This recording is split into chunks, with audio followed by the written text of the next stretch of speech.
Here's what the church has to say about Tom DeVocht.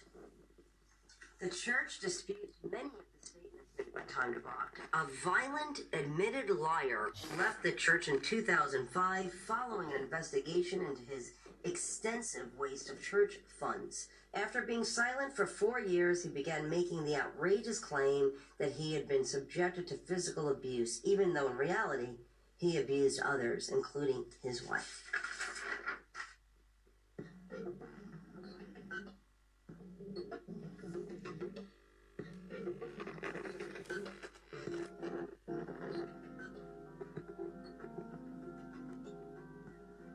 Here, bring him a gift.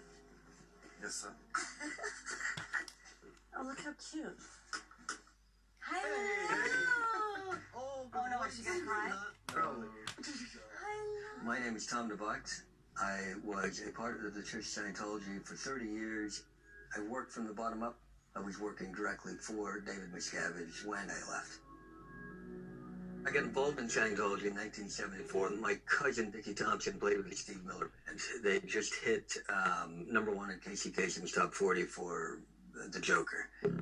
He talked about it. He made it pretty glamorous. It was him involved. As far as we knew, Steve Miller was in. He talked about Travolta being a close friend, and they all hang out at the same place, Celebrity Center. So it was an exciting time, and you know, I'm a kid. I'm 10 years old, and the celebrity draw was certainly part of it. The coolest thing for me was my mother seemed so happy, and that made me feel good about it more than anything, I think.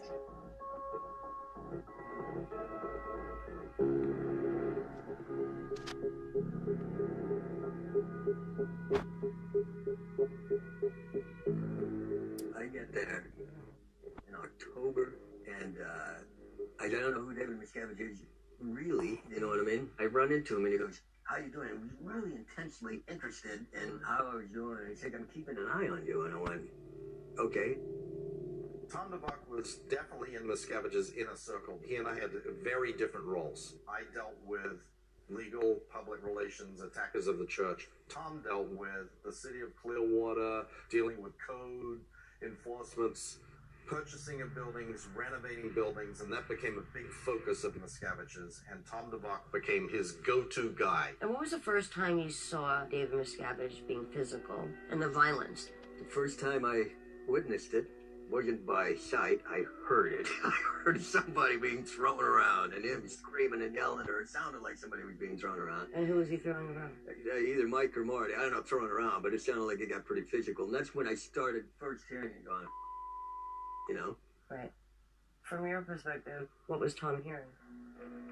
Oh, the regular routine walk up and just either whack on the side of the head, or, I mean, one time put me in a headlock and pulled the chair over backwards, and everybody on the whole floor, I'm sure, could hear it when those things were going on.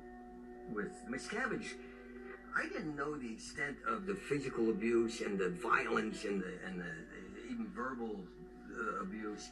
I was in Florida running the operations there until about 2001, and only after about 2 years did I start really finding out how bad things were and the abuses. And then I started learning this has been going on for years, and people are beating the crap out of each other, and they're it's become violent, and you go, this is nuts. Tom has stories about David Miscavige and things that he did and the reasons that he did them that would be kind of embarrassing. Like being told that he had to go arrange for a road to be closed and the sidewalk to be torn up because Miscavige was afraid that the protesters were going to be there.